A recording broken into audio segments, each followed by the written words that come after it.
So, in the years very soon after that, I mean, Planet of the Apes there came out in 2001.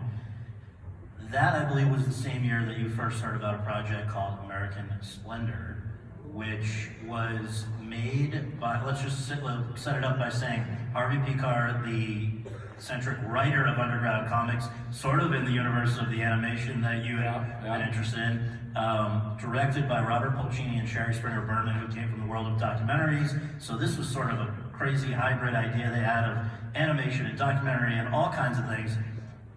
Can you share how you first heard about that? Because I've heard, I believe it was affected by 9/11, wasn't it?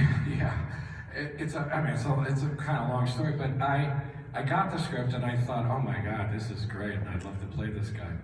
But there, at that point, I played pig vomit and a talking orangutan. I don't think people were like, people weren't exactly knocking down my door. But so I got to go in for it, but it was a bunch of Navy guys were doing it, and they didn't want me to audition for it because that was going to look bad, because these other guys were just going to take it on an offer.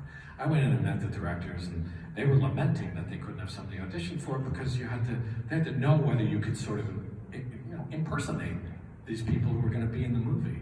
Because Harvey was going to be in the movie. You were going to see me and him together. And so I said, I'll audition for you, and I did.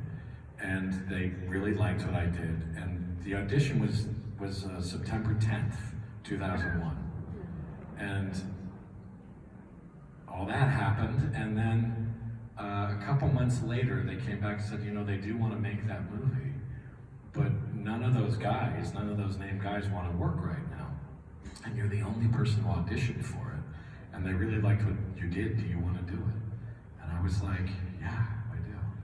And so we went off and made it in about 2.5 weeks, that movie.